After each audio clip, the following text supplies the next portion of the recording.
and concluding with us coming together with the Planning Commission on the 27th. I'll stop there. I'm going to stop my screen share and happy to answer any questions if we have time. So I'm looking to see who we still have on the screen. Jeff is still with us apparently, and I'm sure Ted is as well. But are there questions for Matt regarding the plans we've just heard and going forward?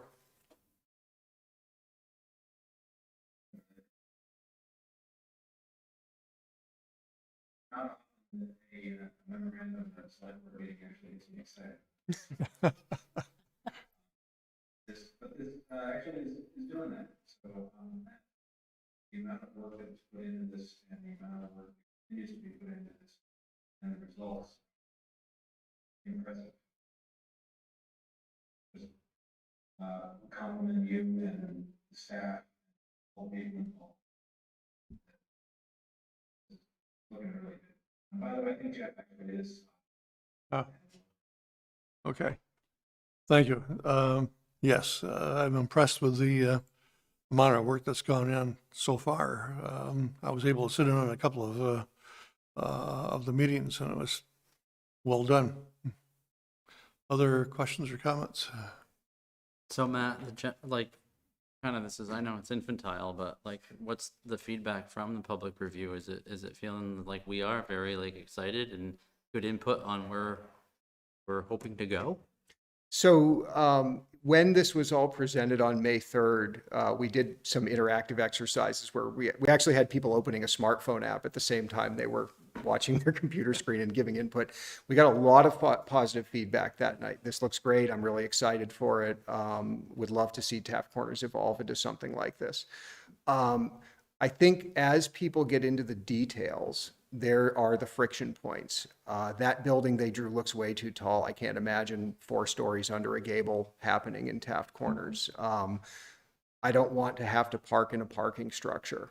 I like that it's easy to park in Taft Corners and get in and get out in my vehicle. What's all this going to cost anyway? With some of our stakeholders, gosh, you put all of that Trader Lane green on our land. There are a whole lot of moving parts underneath this, but the vision is not the regulatory document. The vision is this is where we want to go. And it wouldn't be real planning if it wasn't a compromise, and if it wasn't going to continue to be a compromise. So there are those challenges. There is that friction. We are suggesting in this vision a pretty fundamental change from what Taft Corners has been, and a significant change from what Taft Corners has been developing into, even with projects like Cottonwood and Finney.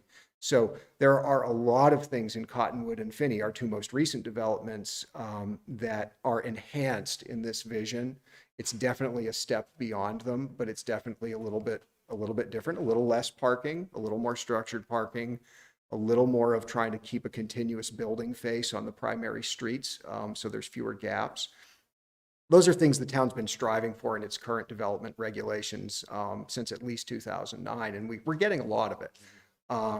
But as you start to really, push that much more, there are types of development that may not be compatible with this kind of pattern. The traditional big box certainly isn't. It's hard to build a big box and pull it up to street and hide all the parking behind it. That's not what those retailers see as feasible for them to do in a suburban place.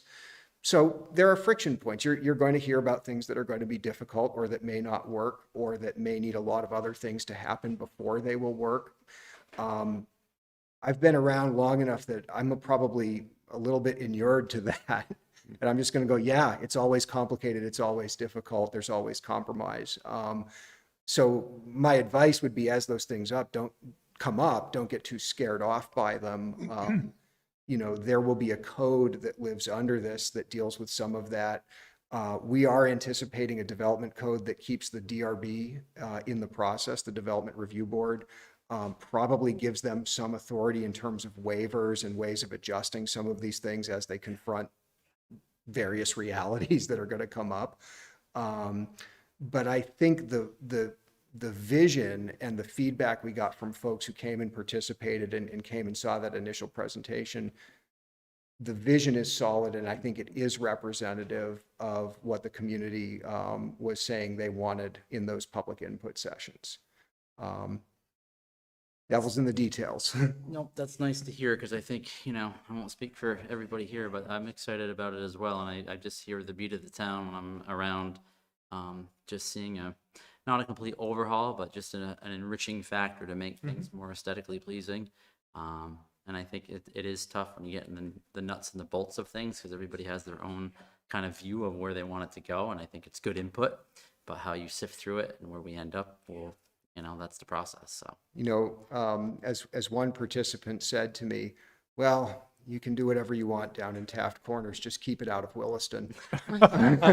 And, we really encouraged our participants to flip that and imagine if all somebody knew about Williston was Taft Corners, what would you want it to be like? If you said, oh, Williston, that's got that thing in Taft Corners I go to. I really like that. And you'd say, oh, well, we also have farms and trails and, villages and things like that. That would be really interesting if it were kind of flipped around. So we did ask people those things: is what would make this uniquely Williston? And some of that input is in that vision plan. Some of it definitely plays out in the provision of all those green spaces, the bikeability, that this is a town where people are excited to be able to bike around, where we have a nice path system. We'd love to connect to it better. And it's a town through its plan that says we care about making housing accessible to people and making Williston an accessible place for people to be. And, we probably economically can't do that all in single family homes, which is what we get mostly outside of the growth center. So, keep all those things in mind as this continues, for sure. Well, thank you for your efforts, your staff, and everybody involved, as Ted said, because I think it's a really good vision. Yeah, I'd like to express a little bit of gratitude for folks who on town boards and select board who were able to participate, and especially to our citizens, because we had over 150 citizen participants across our different meetings, including, Zoom meetings that happened on Saturday mornings of all times, and people still came. And, as a planner, nothing makes me feel better than when people show up to participate in those things. For sure. Well, thank you Great. very much. Thank you. If there's nothing more on this, we can move on then to the development bylaw amendment regarding retail cannabis. And you have a memo you gave to us on that as well. I do. And I wonder, when you're doing this, if you could, for those who don't remember, the boundaries of the two zoning districts, that would be helpful too. Absolutely. So, big picture, the Planning Commission is working on a bylaw amendment to deal with the retail sale of cannabis in reaction to state law making the sale of cannabis for non-medicinal purposes eventually allowable in Vermont. Keeping in mind that absent a town vote to opt in to retail cannabis, none of this would happen. But my advice to this board going back about a year now was consider what you might want to have in place in zoning so it's there should that vote happen, because it could happen by petition, or it could happen because the select board chooses to put it on the ballot. For a little while, we had legislation going this year that would have forced towns to take that vote. So we wanted to be ready for that. That came out before that was adopted. So where we're starting from, the retailing of recreational cannabis, if we didn't do anything to the zoning bylaw, it would be allowed in the Taft Corners district, because that's where that category of, it's essentially miscellaneous retail, would be allowed by default. And we do have a bylaw today that, in reaction to 2011 legislation around medicinal cannabis, allowed that retail sale with a permit from the Development Review Board in the industrial zoning district. So that's what we started from. Planning Commission had a really good, broad-ranging conversation about this issue, considered a lot of different ways geographically of where this might be allowed and under what conditions it might be allowed. We talked about, should it just be in Taft Corners with all of the other most intensive retail? There were some reasons related to proximity to walkability, proximity to places that young people tend to be around unattended, that led the Planning Commission not to recommend allowing it in the Taft Corners district. The commission did want to identify more than one part of town where it could be allowed, in part because different parts of town attract different users, different retailers with different amounts of money to invest. So there's a little bit of that equity concern reflected in that, of making sure it wasn't just in one zoning district that was really expensive to go into. They settled on allowing both retail, recreational, and medical cannabis sales in the mixed-use commercial zoning district and the Gateway zoning district north. I have some maps I can share. They're at the tail end of my memo, but I can put them up. And so the mixed-use commercial district is the big box district, essentially. And the Gateway North is up off of Route 2A near the Essex line. So here's Gateway North. It's the Winooski River. And so this is where the car wash is, the hardware store, gas station, James Brown Drive, et cetera. And I'm going to gloss over some of the shading on that for a second and just show you mixed use commercial a little further down page. Mixed use commercial district, Harvest Lane, Home Depot, Walmart, Food Science, the Harvest Lane Island, Gardener's Supply, Resource, et cetera. Sorry, Resource is right there. This is UPS on the other side. So those are the two proposed districts. I want to talk a little bit about the hatching on this map, because one of the things that the commission put in their draft bylaw was buffering from residential properties. They recommended a 200-foot buffer from the parcel boundary of any residential property. So that's the black crosshatch that you see extending over portions of the Gateway District. This also shows that going across Route 2A, because there's residential on the other side of Route 2A from this district. But the board, when they looked at this map, said let's exempt that buffer if it crosses a state highway. So in the text draft, this would not apply to those properties that are fronting on Route 2A.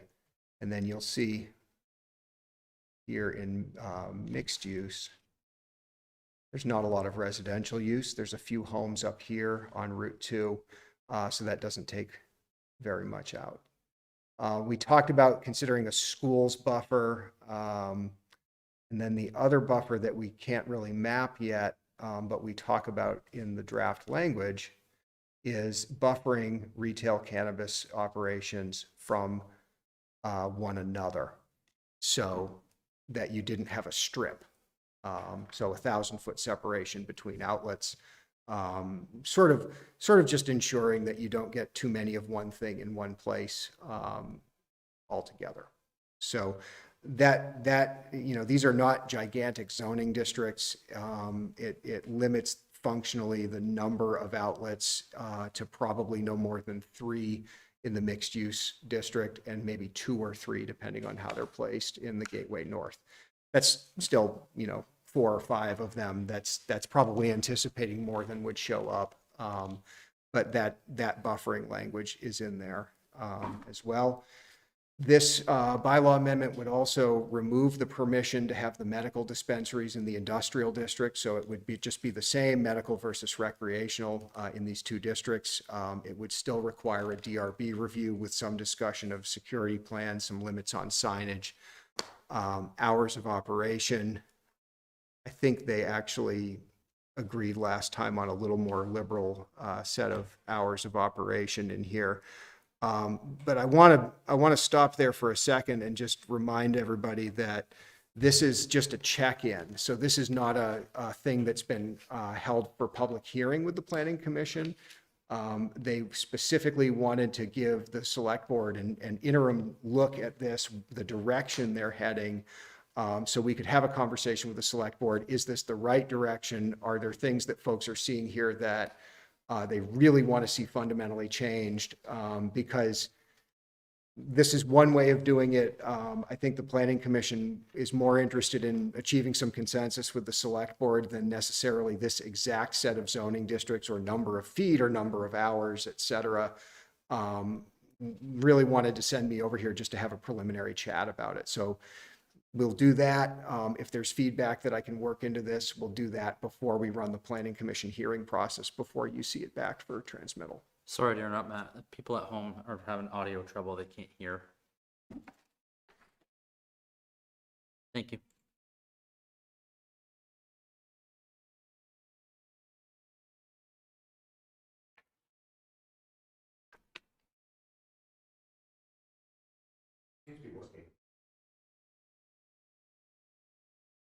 There was something earlier in the chat, Gordon. I wonder if that Okay. might have been.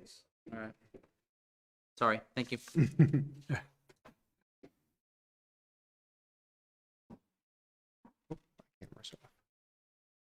So Matt, you mentioned the school, potentially rating in a school buffer.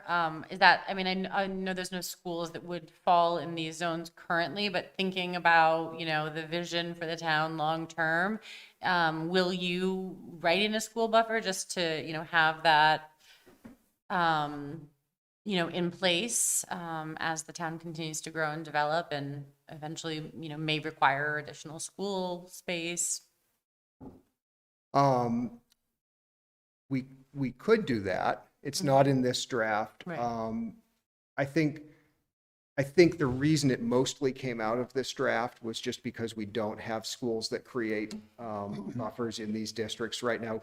For a while, the commission looked at the business park district, effectively Blair Park, where there's VTC and a daycare. Yeah. And we're thinking about if and whether those things should be buffered. And in both cases, the conversation around that was the kids at the daycare were probably too young to really be impacted. And most of the folks at VTC would be close to of age, given the school, and that there wasn't as much concern about that. And then that district came out anyway in the conversation. So I don't know that a school buffer would be a deal breaker to write in if folks on the board felt strongly about having something like that. I just see that, the mixed use, there's not a public school, but I know that there is a private school not far from that area. And, a private school could certainly, come into one of these spaces as well. So I just I think it might be beneficial to have that language in there, preliminarily. The Agency of Education, I know, would have a lot to say about where a school is located, for sure. They would require a certain amount of area for playgrounds and things like that, and design of buildings. And so that would go a long ways if they were looking at particular areas of the town to build. They would come into play as well. Other comments or questions?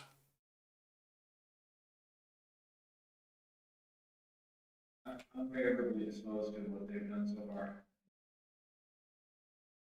Back from me. Other comments? All right. Perfect, thank you. Good. I'll Thank you. Thank you discuss very the school buffer idea with them, and you'll probably see this back after the hearing is held. Sounds Good. good. Thank Matt. you. Good, thank you, Matt.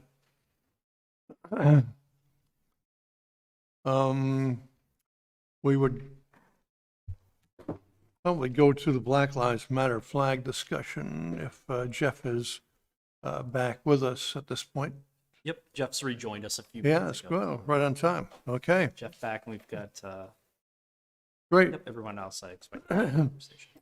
So we will go to the Black Lives Matter flag discussion. And Eric, you want to lead off? And we'll also take comments from Crystal E. McSweeney talking regarding the partnership, Williston Racial Equity Partnership. And Crystal, I see you in the attendees. I'm going to connect you as a panelist now while I give a brief introduction here.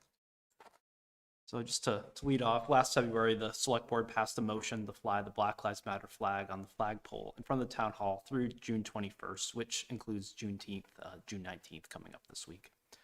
The duration of displaying the flag was requested by the board to be revisited prior to the end date in that original motion that was passed. Included in the agenda is a letter submitted by the Williston Racial Equity Partnership on this topic for consideration, and Crystal McSweeney, our Community Justice Center Director, will be speaking on behalf of that group that she staffs this evening.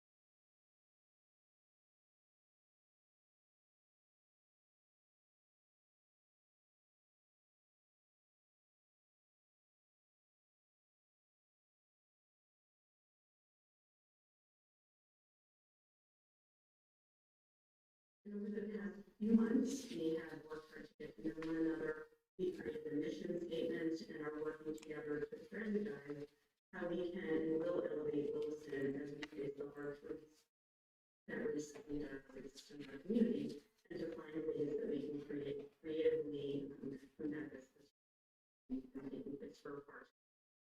It is our hope that all of us had the time to read the letter that the partnership put together, and to reflect deeply on what it means not only to stand behind the important messages and symbolism that the Black Lives Matter represents, but also that you take the time to reflect the importance of Williston as a town, striving to address racism and to become inclusive.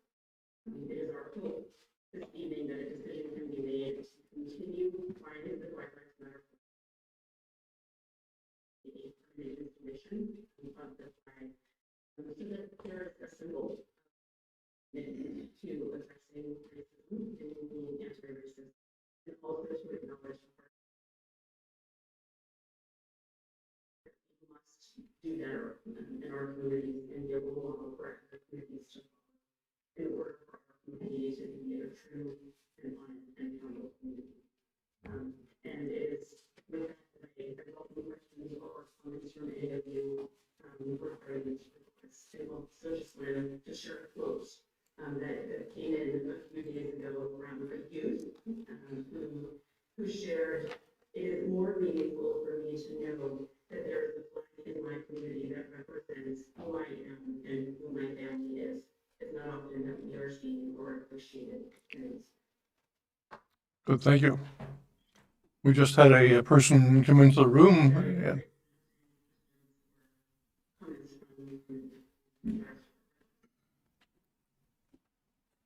so we just had a person enter the room. You personally, or you, Jared, but are there other people who are wishing to speak tonight? Yeah, we just had somebody come in the room. I'm not sure if he wants to speak or not, but apparently he does. So why don't you come up to the microphone, introduce yourself, and tell us what you'd like to talk about.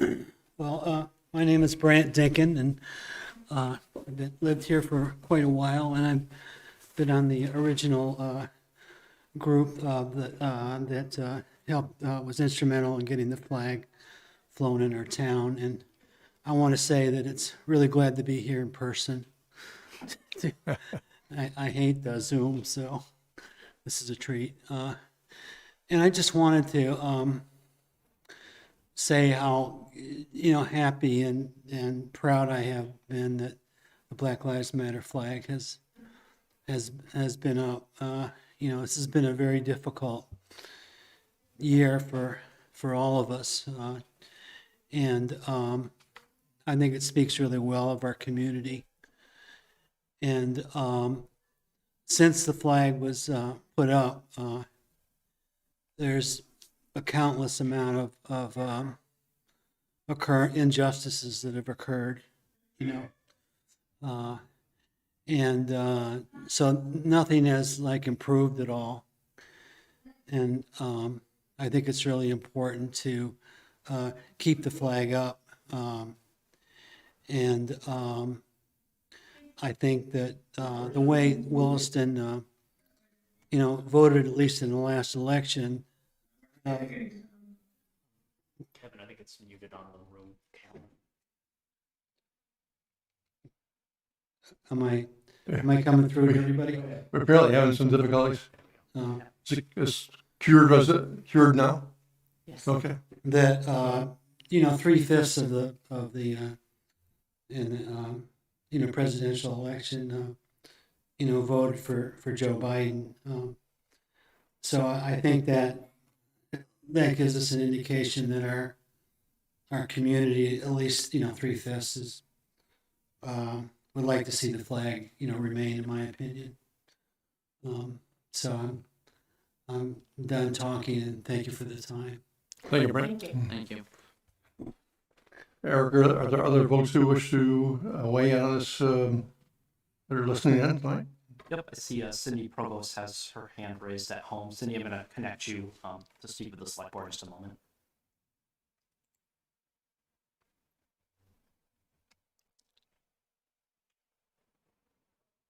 Can you hear me okay?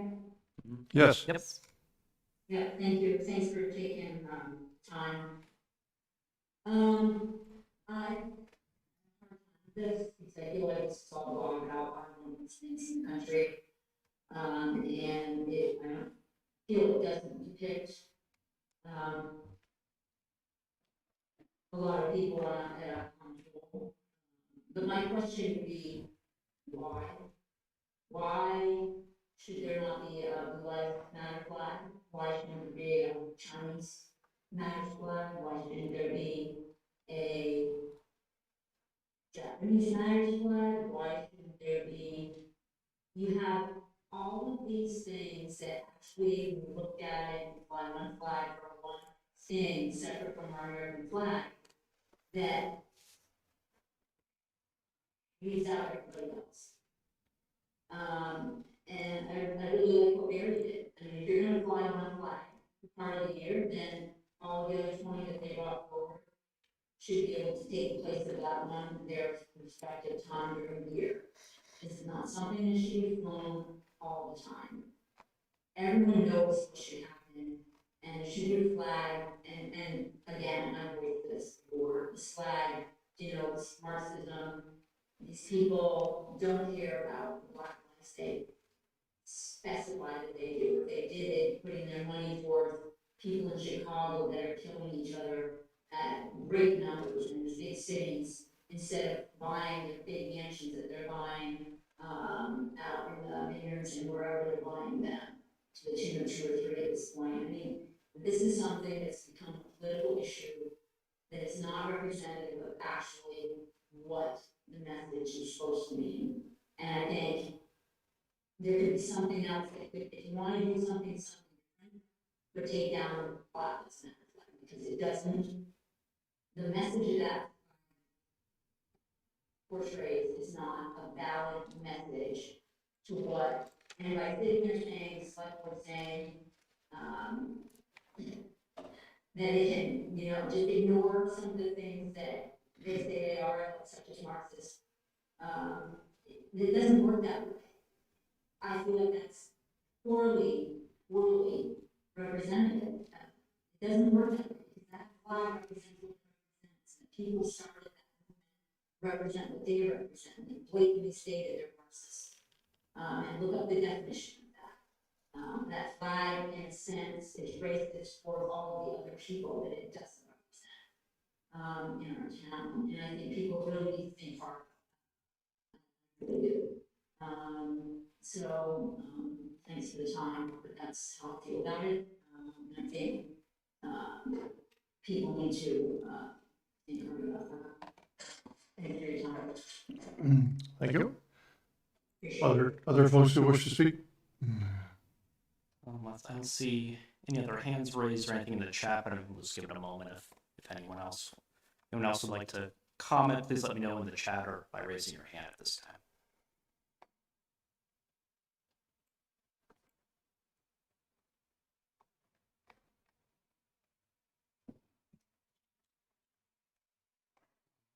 don't see anyone else. Anyone else? Thanks. And members of the board, any comments, questions before I ask for a motion?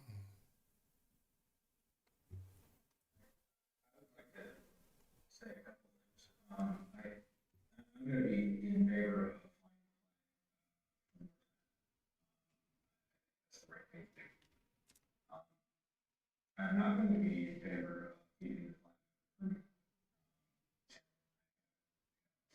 flag. What is, that being said, I agree with everything that people who want the flag, people that sponsor the motion in the first place.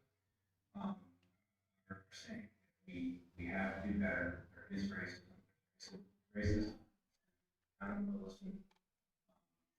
Has to do better than it's done. Ignoring the problem is not acceptable. That being said, though, I come back to a couple of different things about permanent placement. Any flag. The reason for that is that I think one of the things that I try to keep in mind here is that we are a town government. We are a limited government. Now, I know people may say, well, we shouldn't be. We should take stands on the elections in Nicaragua. We should take stands on social inequalities. I agree those are terrible things. They are. But one of the things that we try to stress, member of the select board, is that the town government is by and large nuts and bolts. What town government is there to do. And this is an exception for me to have any kind of. So I said there's some trepidation because when the flag was taken down, again, the angry emails that I received from people who were in favor were really shocking. And quite frankly, a move was made to preserve the flag that had said should be put up, but it was completely misinterpreted. And it made me think that we're all suffering a bad relationship. It didn't end that long ago. We're all very, very sensitive to things. From the misinterpretation and from the take offense, where no offense is.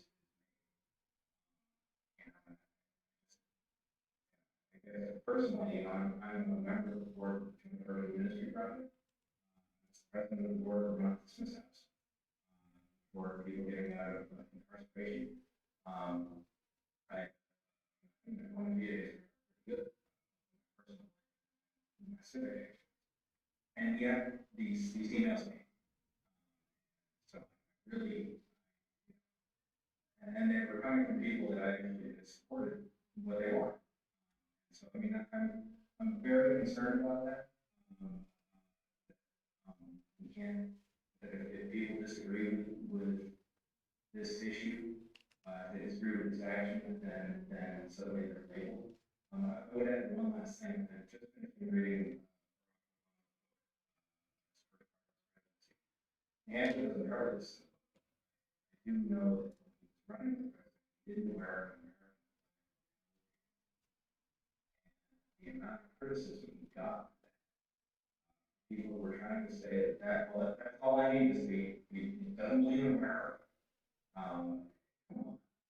You know, this issue is far bigger than small. Things that could be significant more. Because I think that the issue that is mentioned is still an emergency, still a very serious thing. So I'm in favor. I guess I'm laying down the thought that I'm not in favor of the town of Williston playing any flag for permanently, except for the American flag in the state of Vermont. That would go for Blue Lives Matters. Give it a MIA. It's just not, I don't consider the town government to be, something that, this to me is an exception, it's required one. I read in the message that sent, one of the main things, no, I think there's still a lot of anger here, to where people are angry, even with the people who agree with them. That is, it's concerning. You know, if you don't agree, you know, I think they're, you know, they're not necessarily bad people. I think they are. Say that we should be, civil to each other. And by the way, that's not preaching. Maybe I should have everybody have a solution. Anyway, that's, Mr. Chair, that's the, Thank you, Ted. Other comments from board members? I would like to add that I see the continued flying of the Black Lives Matter flag as an important first step for our community in acknowledging that we are a town that's committed to equity and justice, and that the acknowledgement that there is still much work to be done to overcome the history of racism that has for too long threatened Black lives in this country. And I do support the continued raising and flying of the Black Lives Matter over Town Hall. I understand the concerns raised by Ted about flying it indefinitely or permanently. I think that this is a topic that could be revisited again at a future date, but I do think a more permanent or a longer time frame is in order for flying the flag at this time. Other comments? Jeff? Terry, if you don't mind. Please do. I just want to first of all say, before tonight, I didn't really think of it from the standpoint of permanent or not. I think I agree that we shouldn't think of it as a permanent decision. I hope, I trust that someday I will feel it's appropriate to no longer fly the Black Lives Matter flag. My concern is that time is probably in somewhat the distant future. And we need that reminder till that time comes. Thanks. So Go ahead, Tom. yeah, Go ahead. I definitely want to weigh in on this as well, because I do support the movement. I think it's an important one. I do want to remind folks that there are other perceptions that are out there. Whether you agree or disagree with them, that's your prerogative. But I also feel that actions have always spoken louder than words or any sign or message that's out there. That's how I was raised. That's what I truly believe in. And I think it is appropriate right now to continue what we're doing. But I also think, how we proceed with other groups is an important thing to consider. And I just, I'm a school teacher, and I believe in equity from, the beginning of the day to the end. But I also want to make sure that, all voices are heard. And we spoke about this earlier this year. And I just think we're elected officials. This is a really important issue. And I think it's something that the whole town has, an opinion on, not just 5 people on this board. And I know I'm going to hear probably feedback that that's why we're here. And that's why we're, listening and making decisions on this. But I do feel that it's a community, and we all live in it, and we should live and breathe what we say and what we do and how we respect and treat each other. But I do feel that the duration of the flag should be longer right now because of what's going on. I don't think, anything has changed, as you've said earlier this evening. But I'm also, concerned about the duration of the word permanent and what that means for longevity of the town and other groups and other perspectives. I'll stop my comment there. Thank you. So it appears that we are all in agreement that we should continue to fly the flag. The question is there a time limit that we wish to put on it tonight, or just a matter of saying that the flag will fly until we make a different decision? And that can occur at any time. So I'd be looking for a motion.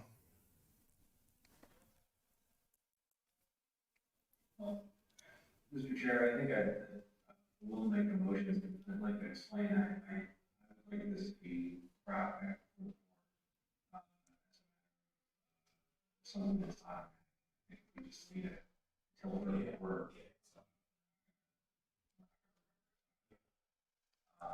So I would move that the Black Lives Matter flag continue to fly as is with policy behind it in place for a period of 9 or less, and the select board to reconsider its flying before that 9 month period expires. Here's the motion. Is there a second? I'll second. So we have a second to the motion. Is there discussion then on the motion?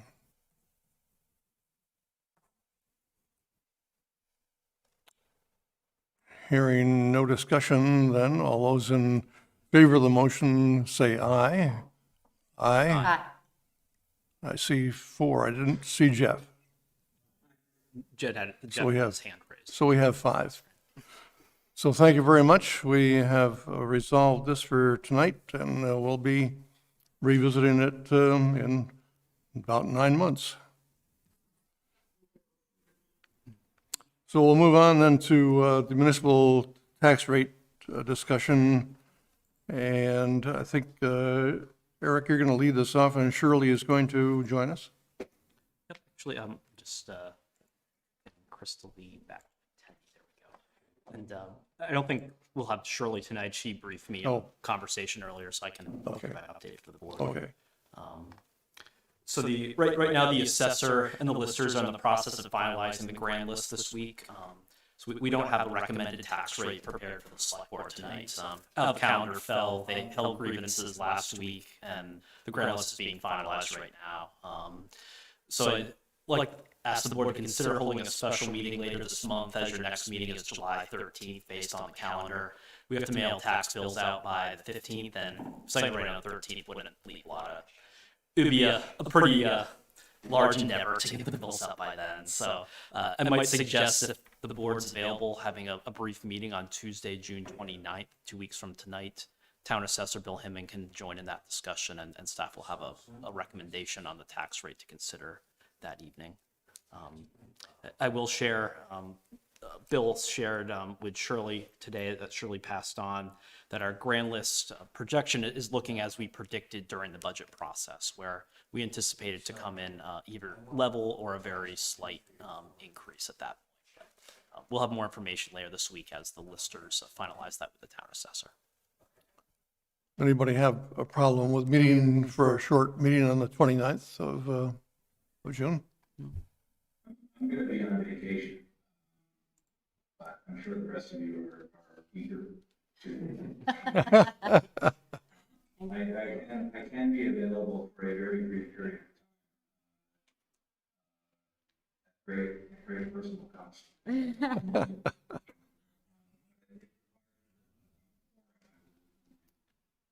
Thank you, Ted.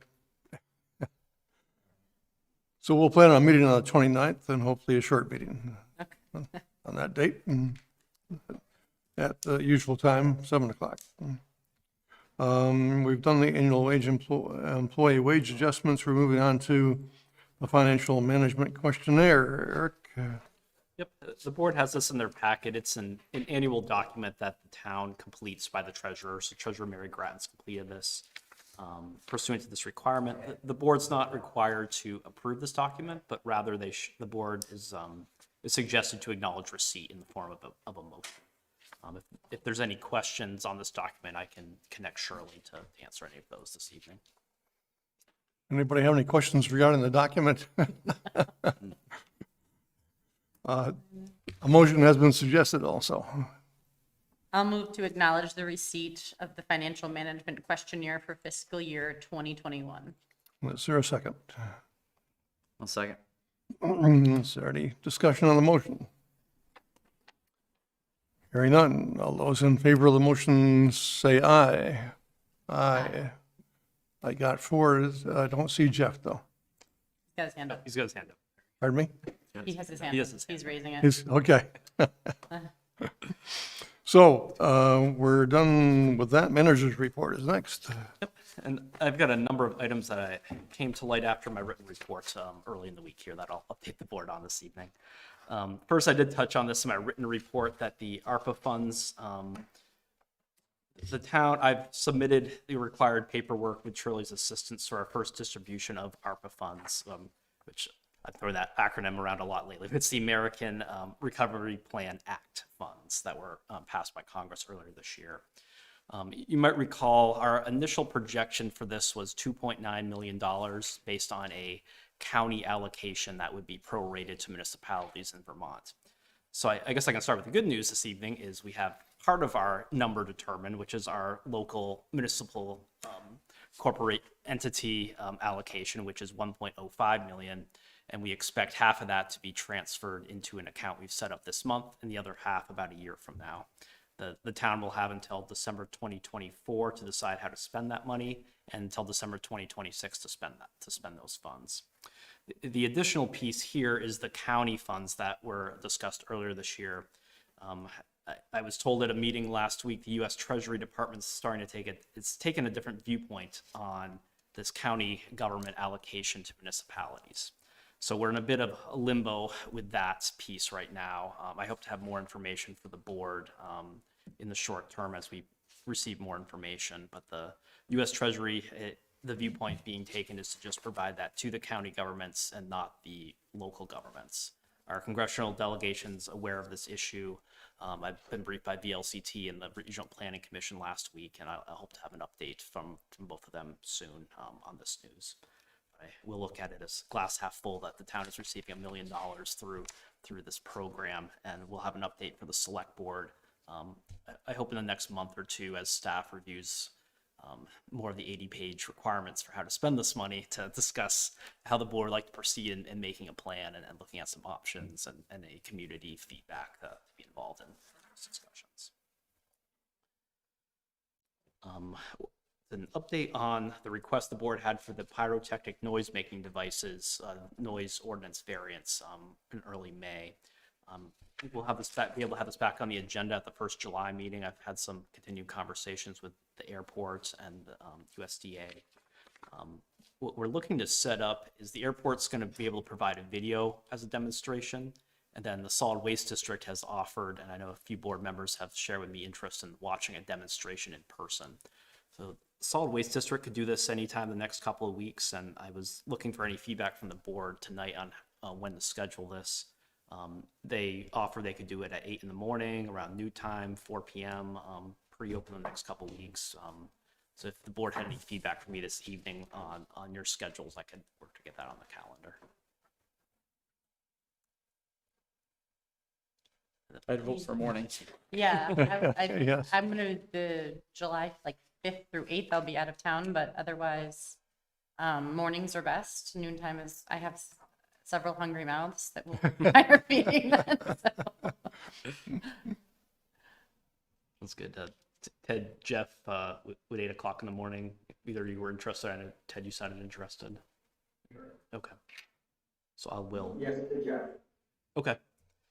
This will likely be in the Redmond Road area, and they've even offered if the board would like this setup, we could stage about a quarter mile from where they let them off. Then we can move to half mile or then a mile and have kind of different iterations there to see what the noise is like. Granted, with the caveat that this is different terrain than over on Avenue B. But I have spoken with the airport, and they may be able to do some modeling for us. I'm trying to get a visual of how far these may be heard in the area to help inform the discussion for the select board and provide feedback for a number of residents who have reached out to me on this topic. So I'll work to get that scheduled and send the board a message here in short term. May depend on wind direction too, as to how far we can hear it. That's a good point. So then the next thing I wanted to mention was the COVID-19 state of emergency is ending as of 12:01 tonight. We've come a long way. It was really welcome news to hear that from the governor earlier this week. And so we've been looking at, as staff, some of the requirements that are now ending with the to coincide with the end of the state of emergency. And one is board meetings moving ahead. We've had our second hybrid set up this evening. And so as of after today, all boards will need to revert back to being able to provide public physical meeting location access moving forward. So town staff's prepared for that, along with continue the hybrid setup for select board, DRB, and all boards that meet next door. In the annex, we have some other AV equipment we've ordered to provide that opportunity for folks moving ahead. I'm chatting with department heads tomorrow, just thinking about our operational policies here in terms of mask wearing. Kind of my thought is we'll continue to ask folks who aren't vaccinated to put a mask on when they come to the town hall, at least for the next couple of weeks. And then I just wanted to, if there's consensus by the select board, to have that same approach for board meetings until we change it at the town office. I'm thinking early to mid-July. We may need be time to adjust that, but just to make sure the board was in support of that approach. Don't see anybody shaking their head no, so. Okay. And then 4th of July celebration, we're going to have a couple different transportation options this year. We've been able to set up a shuttle that we're going to pilot that will go make a loop through Allenbrook School to Finney Crossing area, Taft Corners, and bring folks down to the community park. And then Locomotion is going to provide valet bike parking for folks who want to ride their bikes that evening. So we'll have some volunteers helping out with that, and hoping to pilot both of these efforts this year and continue growing this event in years to come if this new location becomes a good location moving ahead.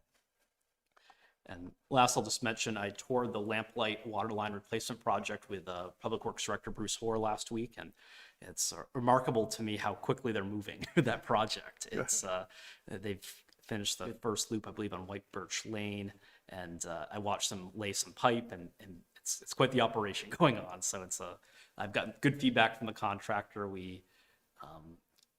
What they'll do is replace the water line and start replacing the service lines. We anticipate hopefully no large downtime for service disruption. We had a minor issue the other day with the water disruption, but those are likely with a project like this, things will come up. But if any select board members are interested in touring the work site, just let me know and I can certainly arrange that with Bruce. That's all I have this evening, Terry. Good, thank you. Any other business to be brought forward tonight? I just have, for Jeff and Ted, there's a document to sign, a user fee schedule that we adopted at the last meetings. That'll be here for your signatures. Congratulations to our high schoolers and 8th grade folks who are graduating. I know that Ted's daughter is one of those who is graduating or has graduated. So good luck to them. And if there's no other business tonight, then I'm ready to say we're adjourned.